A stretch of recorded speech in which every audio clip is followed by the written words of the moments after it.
الحمدللہ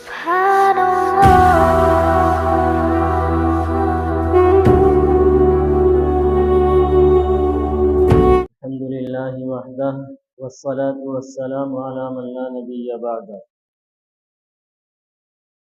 بھائی گزشتہ ہفتے ایک درخواست کی تھی کہ اپنا ایک ایک روز کا گٹکا یا ایک ایک چائے بچا کر کے مسجد مدرسے کے لیے لے آنا۔ مجھے امید ہے کہ آپ سبھی حضرات وہ انتظام کر کے آئے ہوں گے اور اس کا آج خاطر خواہ انشاءاللہ نتیجہ نظر آئے گا۔ تو اس سلسلے میں زیادہ گفتگو عرض نہیں کرنی ہے۔ اگر کوئی بھول گیا تھا اس ہفتے کرنا تو اگلے ہفتے سے تیاری کر لے، بس اتنا یاد دہانی کرانا ہے۔ روزانہ اپنے اخراجات میں سے 10 روپے مسجد مدرسے کے لیے نکالنے ہیں، اللہ تبارک و تعالیٰ قبول فرمائے۔ گزشتہ ہفتے میں نے عرض کیا تھا کہ انسان کی کامیابی کے کچھ اصول ہیں، اگر ان اصولوں کو اپنا لے گا آدمی تو انشاءاللہ العزیز دنیا اور آخرت کامیاب ہو۔ ان اصولوں میں سب سے پہلا اصول میں نے یہ عرض کیا تھا کہ آدمی اپنے علم پر عمل کر لے۔ آدمی اپنے علم پر عمل کر لے، جتنا بھی جس کو علم ہے اس کے مطابق عمل کر لے۔ اس کی کچھ تھوڑی سی تفصیل گزشتہ جمعے میں عرض کر دی گئی تھی۔ دوسرا کامیابی کا اصول،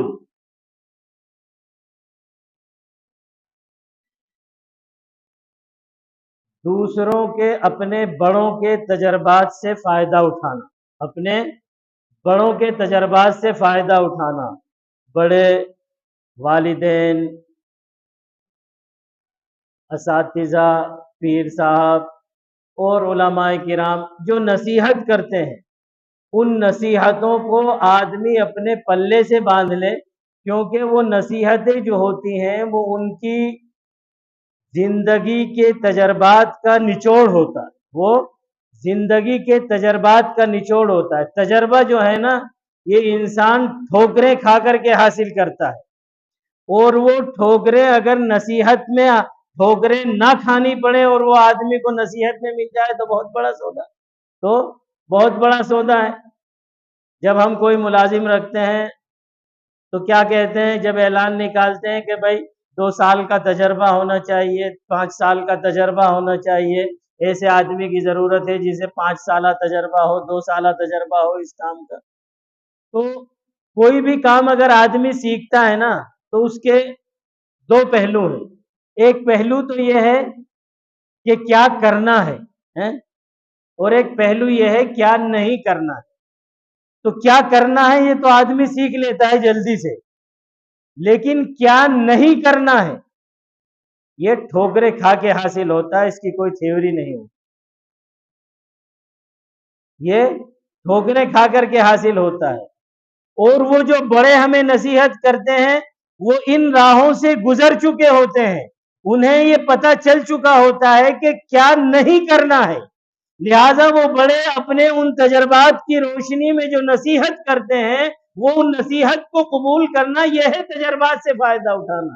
آج کا نوجوان تھوڑا سا اپنے آپ کو ذی شعور سمجھ لیتا ہے، اور تھوڑا سا اپنے آپ کو کسی قابل جب وہ بن جاتا ہے تو وہ اپنے آپ کو یہ سمجھنے لگتا ہے کہ یہ جو بڑے میاں ہیں نا گھر میں، یہ میری ترقی کی سب سے بڑی رکاوٹ ہے، انہیں کچھ پتہ نہیں ہے، یہ پچھلے زمانے کی بات کرتے ہیں، یہ بابا آدم کے زمانے کی بات کر رہے ہیں، آج کے زمانے کی ان کو کوئی خیر و خبر نہیں۔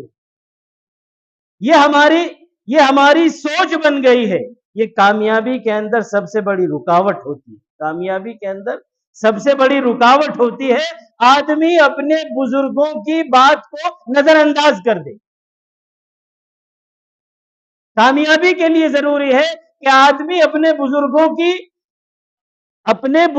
کی ہوئی نصیحت پر عمل کرے۔ لیکن ہمارے نوجوانوں میں خاص طور پر اس طرح کی رعونت آ گئی ہوئی ہے اور یہ معاشرہ اس طرف چلا گیا ہے، اللہ حفاظت فرمائے۔ جہاں ذرا سی کوئی خوبصورت مہر دیکھ لی، ابا شادی تو یہی کرنی ہے، اب ابا سمجھا رہے ہیں بیٹا یہ تیرے قابل نہیں ہے، یہ خاندان تمہارے قابل نہیں ہے، یہ گھر تمہارے قابل نہیں ہے، خون کے آنسو رو گے، پریشان ہو جاؤ گے۔ نہیں ابا کچھ نہیں ہے، سب کچھ صحیح تو ہے، یہ ہے وہ ہے فلانا ہے دماغ ہے، ابا کرنی یہی ہے۔ ابا بیچارہ مجبور ہو جاتا ہے، پھر ساری زندگی خون کے آنسو روتا ہے، پھر ساری زندگی خون کے آنسو روتا ہے، کاش میں مان لیتا ابا کی بات۔ تو یہ ہماری کامیابی کے اندر بڑی رکاوٹ ہے کہ ہم بزرگوں کی باتوں کو نظر انداز کر دیتے ہیں، علماء کرام کی باتوں کو بھی نظر انداز کرتے ہیں۔ یہ سب زندگی کے تجربات کا جو نچوڑ ہے، اگر اس پر ہم عمل کر لیں تو پھر یہ گویا کہ ہماری کامیابی کا ایک زینہ ہے، ہماری کامیابی کی منزل کو طے کرنے کی ایک سیڑھی ہے۔ تیسرا اصول استغفار کرنا، اللہ تبارک و تعالی سے اپنے گناہوں کی معافی مانگنا۔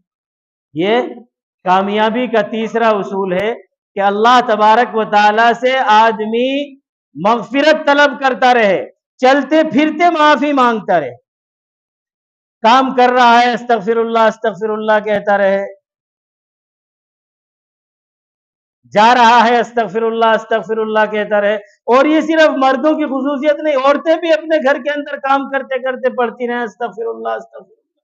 صبح شام معمول بنا لیں استغفر اللہ الذی لا الہ الا هو الحی القیوم واتوب الیہ، تسبیح کا معمول بنا لیں۔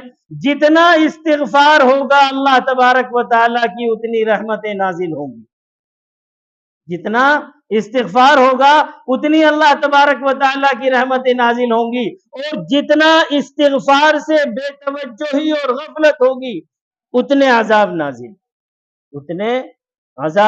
اللہ کے رسول صلی اللہ تعالیٰ علیہ وآلہ وسلم کا ارشاد ہے، مبارک ہو اس شخص کے لیے جو قیامت کے دن اپنے نامہ اعمال میں سب سے زیادہ استغفار دے، جو استغفار کی کثرت اپنے نامہ اعمال میں دیکھے گا اس کے لیے مبارکباد دی ہے جناب رسول اللہ صلی اللہ تعالیٰ علیہ وآلہ۔ حضرت حسن بصری رحمۃ اللہ علیہ کے پاس کوئی آتا پوچھنے کے لیے، حضرت گناہوں کی بہت کثرت ہو رہی ہے، کیا کریں؟ استغفار کرو۔ حضرت غربت ہے، بہت افلاس ہے، کیا کریں؟ استغفار کرو۔ حضرت اولاد نہیں ہو رہی ہے، کیا کریں؟ استغفار کرو۔ یعنی جو بھی کوئی کچھ پوچھنے آ رہا ہے یہ ایک ہی وظیفہ بتایا جا رہا ہے، استغفار کرو۔ ایک دن خادم نے پوچھ لیا، حضرت یہ اچھا نسخہ ہے، جس بھائی کوئی بچے کے لیے آ رہا ہے تب بھی استغفار، غریبی کے لیے آ رہا ہے تب بھی استغفار، جس کام کے لیے بھی آ رہا ہے وہ استغفار۔ تو انہوں نے کہا کہ میں اپنی طرف سے نہیں کہہ رہا، اللہ نے یہ وعدے کیے ہیں، فَقُلْتُ اسْتَغْفِرُوا رَبَّكُمْ إِنَّهُ كَانَ غَفَّارًا يُرْسِلِ السَّمَاءَ عَلَيْكُمْ مِدْرَارًا وَيُمْدِدْكُمْ بِأَمْوَالٍ وَبَنِينَ وَيَجْعَلْ لَكُمْ جَنَّاتٍ وَيَجْعَلْ لَكُمْ أَنْهَارًا۔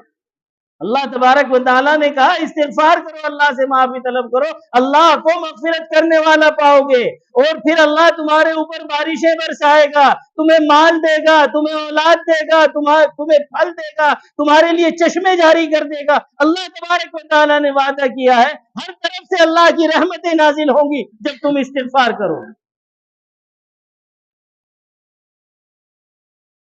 ہمارا استغفار کی طرف توجہ نہیں جاتی، ہماری توجہ کہاں جاتی ہے؟ جب بھی کوئی تھوڑا سا مسئلہ اٹکتا ہے، چلو کسی بابا جی کے پاس، اور وہ بابا جی کے پاس پہنچتے ہیں اور بابا جی کو جا کر کے اپنے حالات بتاتے ہیں۔ بابا جی انہی میں سے کچھ حالات اپنے دماغ میں رکھ کر کے بتا دیتا ہے، اچھا یوں بھی ہوا، ہاں یہ تو بہت پہنچا ہوا آدمی ہے، واقعی بالکل صحیح بتایا اس نے، تو تمہارے ہی بات میں سے لے کر کے وہ پکڑ کر کے کچھ نہ کچھ تمہیں الو بنا رہا ہے، اور یہ تو بڑا زبردست کروایا ہوا ہے۔ خواب آتے ہیں، ارے جب رات کو 12 بجے کھانا کھا کے سوئے گا، پیٹ میں پورا گیس بھرا رہے گا، تو خواب نہیں آئیں گے تو کیا ہوگا؟ الٹے سیدھے خواب ہی آنے۔ جی خواب تو بہت آتے ہیں، ہاں بڑا زبردست کروایا ہوا ہے۔ اب یہ میاں بیوی دونوں کے دونوں، میں نے کہہ رہی تھی نا تمہاری بہن پہ مجھے شک تھا پورا وہی کروا رہی ہے۔ وہ کہے گا نہیں میری بہن پہ نہیں، تیرا بھائی جاتا ہے سب مسجدوں میں، کبھی اس امام کے پاس، کبھی فلاں کے پاس، کبھی فلاں کے، یعنی وہ جو قریب کی رشتہ داریاں ہیں وہ چھپی ہوئی دشمنیوں میں تبدیل ہو جاتی، وہ چھپی ہوئی دشمنیوں میں تبدیل ہو جاتی ہیں، اور یہ سمجھتے ہیں یہ دھوکے باز بابا یہ سارا ہمارا کام کر دے گا، سارا بگڑا ہوا، ساری بگڑی ہوئی بنا دے گا۔ وہ جو خود تیرے بھروسے پر بیٹھا ہوا ہے کہ تو اس کے پاس جائے وہ تجھے ٹھگے اور اس کی گاڑی چلے، وہ جو جس کی گاڑی اپنی گاڑی چلانے کے لیے تیرے آنے کا محتاج بیٹھا ہوا ہے وہ تیری گاڑی چلا دے گا۔ عجیب فلسفہ، اس بات کو ہم سمجھتے نہیں۔ اللہ تبارک و تعالیٰ فرماتے ہیں وَمَا كَانَ اللَّهُ لِيُعَذِّبَهُمْ وَأَنْتَ فِيهِمْ وَمَا كَانَ اللَّهُ مُعَذِّبَهُمْ وَهُمْ يَسْتَغْفِرُونَ۔ اللہ انہیں عذاب دے کر کے کیا وَمَا كَانَ اللَّهُ لِيُعَذِّبَهُمْ وَأَنْتَ فِيهِمْ، آپ ان کے اندر موجود ہو تو اللہ تبارک و تعالیٰ انہیں کیوں عذاب دے گا؟ اور اللہ تب بھی عذاب نہیں دے گا جب یہ استغفار کرتے رہیں گے، جب یہ استغفار کریں گے جب بھی عذاب نہیں۔ یہ ساری یہ جو تنگ حالیاں، بد حالیاں، پریشانیاں، رشتہ نہ ہونا، رزق کے اندر تنگی ہونا، یہ ساری کی ساری کیا ہے؟ یہ عذاب ہیں۔ اور اگر ان عذاب کے اوپر آدمی استغفار کی طرف متوجہ ہو جائے تو یہی رحمت بن جائے، اور انہی میں پھر ڈھونڈتا پھرے عاملوں کو اور چھپی ہوئی دشمنیاں تلاش کرتا پھرے تو یہ عذاب بن کر کے مسلط۔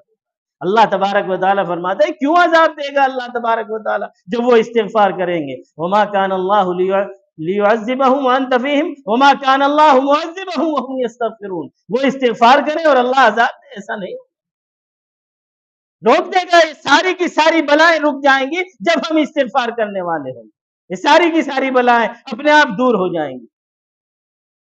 لیکن یہ تو سمجھتا ہے کہ بابا دور کرے گا، یہ بابا دور کرے گا۔ رزق کی تنگی چل رہی ہے، بیٹی کا رشتہ باندھ دیا ہے، کسی نے باندھ دیا ہے، اللہ تبارک و تعالیٰ پیدا ہونے سے پہلے لکھ دیتا ہے جوڑی، یہ اللہ نے اپنے ہاتھ میں لکھا رکھا ہے۔ وَمَا مِن دَابَّةٍ فِي الْأَرْضِ إِلَّا عَلَى اللَّهِ رِزْقُهَا، رزق کا معاملہ اللہ نے اپنے ہاتھ میں رکھا ہے، کسی کے باپ کی جاگیر نہیں چھوڑی ہے کہ کوئی باندھ دے اور کوئی روک دے، یہ اللہ نے اپنے ہاتھ میں رکھا ہے، جس کو جتنا چاہے گا دے گا اور جس کو جتنا نہیں چاہے گا نہیں دے گا۔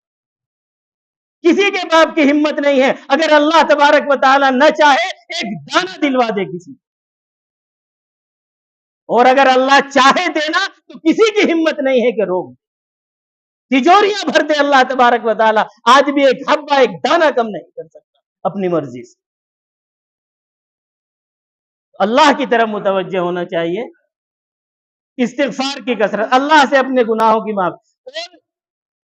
حالت تو یہ ہونی چاہیے کہ بغیر گناہوں کے ہم معافی مانگے، حالت یہ ہے کہ گناہ کرتے ہیں تب بھی استغفار کی تو توفیق ہمیں نہیں ہوگی۔ چلتے پھرتے خامخواہ گناہ نہیں ہو رہا ہے، پھر اگر آپ اپنی اماں کی گود میں سر رکھ کے یہ کہیں امی اگر کوئی غلطی ہو گئی ہو، تو کوئی غلطی نہیں کی ہے، کچھ نہیں کیا ہے، بالکل سب حالات نارمل ہیں، لیکن آپ نے گود میں سر رکھ کے یہ کہہ دیا امی اگر کوئی غلطی مجھ سے ہو جائے تو دیکھو معاف کر دینا، مجھ سے ناراض نہیں ہونا، اس کی ممتا کیسے نچھاور ہوگی آپ کے اوپر۔ اور جب بندہ اللہ تبارک و تعالیٰ سے یہ کہے گا بغیر غلطی کیے یا اللہ مجھے معاف کر دے، تو اللہ کی رحمتیں نچھاور نہیں ہوں گی، اللہ تبارک و تعالیٰ کی رحمتیں نہیں برسیں گی ہم پہ۔ تو استغفار کی کثرت کریں۔ تیسرا اصول، اللہ کی نعمتوں کا شکر ادا کریں، اللہ کی نعمتوں کا شکر ادا کریں، ناشکری نہ کریں۔ اللہ تبارک و تعالیٰ کی نعمتیں اتنی ہیں، انسان اللہ نے خود دعویٰ کیا ہے وَإِن تَعُدُّوا نِعْمَةَ اللَّهِ لَا تُحْصُوهَا، اللہ کی نعمتوں کو شمار نہیں کر سکتے۔ اللہ کی اتنی نعمتیں صبح سے شام تک انسان کے اوپر برستی ہیں کہ اللہ تبارک و تعالیٰ کی نعمتوں کو شمار نہیں کر سکتے ہو۔ مجموع اعتبار سے اللہ تبارک و تعالیٰ کا شکر ادا کرتا رہے، صحت نعمت، وقت نعمت، فرصت نعمت، اور یہ صبح سے شام تک کھاتا یا نعمت، انسان گن ہی نہیں سکتا، یہ سانس لینا، اندر جانا، باہر آنا، اتنی نعمتیں ہیں کہ انسان گن نہیں سکتا۔ اللہ تبارک و تعالیٰ کی نعمتوں کی شکر کی عادت ڈالیں، ناشکری نہ کریں۔ ناشکری کیا ہے؟ کیا چل رہا ہے بھائی، کیسا کام چل رہا ہے؟ بس چل رہی ہے بھائی، دال روٹی گزارا ہو رہا ہے، تجوریاں بھری ہوئی ہیں اور چل رہا ہے۔ جب 50,000 کماتا تھا روزانہ، اگر وہ 40 ہو گئے، بڑا مندہ چل رہا ہے بھائی، بڑا پریشان ہوں، کاروبار بالکل ٹھپ ہو گیا، ٹھپ، کیا کہتے ہیں اس کو؟ کاروبار ٹھپ ہو گیا۔ 40,000 صبح سے شام تک خرچہ نہیں کر سکتا اپنے اوپر، اپنی اولاد کے اوپر، لیکن اتنا کما کے کیا کہہ رہا ہے؟ اگر تھوڑا سا کم ہو گیا تو کیا کہہ رہا ہے؟ بس گزارا چل رہا ہے، اب کام وام تو چلے گئے، پہلے دور میں تھے کام۔ یہ ہے ناشکری، یہ کیا ہے؟ ناشکری۔ جب کوئی پوچھے کیسا ہے، اللہ تبارک و تعالیٰ کا لاکھ لاکھ شکر احسان ہے، میں اس قابل نہیں تھا اگر 100 روپے بھی کما رہا ہے، میری اوقات نہیں تھی کہ مجھے یہ 100 بھی ملتے، یہ میرے اللہ کا کرم ہے، اور اتنا بڑا کرم ہے کہ اگر صبح سے شام تک سر سجدے میں رکھ کر کے اس کا شکر ادا کروں تو شکر ادا نہیں۔ یہ ہے شکر، اللہ تبارک و تعالیٰ کی نعمتوں کو اپنی اوقات سے بڑھ کر کے سمجھے، یہ نہ سمجھے کہ میری ساتھ کمی ہو رہی ہے۔ 32 دانت ہے منہ میں، ایک میں ذرا سا درد ہو گیا تو وہ درد والا یاد رہتا ہے، اور وہ جو 31 صحیح کام کر رہے ہیں، بڑا پریشان ہوں، پتہ نہیں کیا ہو گیا میری ساتھی، کبھی پیٹ میں درد، کبھی دانت میں درد، کبھی کان میں درد، اور وہ ساری زندگی ان چیزوں سے بغیر کوئی فیس دیے فائدہ اٹھاتا ہوا ہے، اسے بھول جاتا۔ اللہ تبارک و تعالیٰ کی نعمتوں کی شکر کرنے کی عادت، اس سے اللہ تبارک و تعالیٰ کی رحمت ہماری طرف متوجہ ہوگی۔ لئن شکرتم لازیدنکم، اگر شکر کرو گے تو نعمتوں میں اضافہ ہوگا، اور اگر ناشکری کرو گے تو نعمت بھی چھین لی جائے گی، پٹائی بھی الگ سے ہوگی۔ تو کامیابی کا چوتھا اصول، اللہ تبارک و تعالیٰ کی نعمتوں کا شکر ادا کریں۔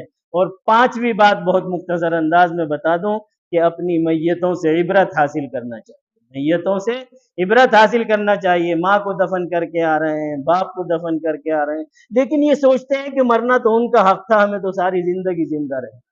قبرستان میں کھڑے ہو رہے ہیں، میت کے ساتھ جا رہے ہیں، میت کے ساتھ، کیونکہ سارے شناساؤں سے ملاقات ہوتی ہے اس وقت، وہ بھی فلاں بھی رشتہ دار آ گیا، فلاں جاننے والا بھی آ گیا، کسی سے کام کا رشتہ ہوتا ہے، کسی سے محبت کا رشتہ ہوتا ہے، کسی سے دوسرے رشتے، سب سے ان رشتوں کے متعلق بات چل رہی ہے۔ کوئی کام والے رشتہ والا مل گیا، اور کیسا چل رہا ہے، کیسا چل رہا ہے، فلاں کا کام کر رہا ہوں، فلاں کا نہیں کرنا چاہیے، اس کا کرنا چاہیے، اس کا یہی ساری زندگی کے منصوبے بن رہے ہیں۔ ایک منٹ بھی یہ خیال نہیں آتا کہ ہمیں بھی اسی طریقے پر 4 آدمیوں کے کندھوں پر اٹھ کر کے جانا ہے، اس کے لیے ہم کیا تیاری کر رہے ہیں۔ تو عبرت حاصل کریں، اپنی میتوں سے عبرت حاصل کریں۔ جب عبرت حاصل کرے گا تو آدمی کم از کم اس کے لیے تیاری بھی کرے گا۔ اسی کو اللہ کے رسول نے فرمایا، موتوا قبل ان تموتوا، کہ مرنے سے پہلے موت کی تیاری کر لو۔ اللہ تبارک و تعالی توفیق عمل نصیب۔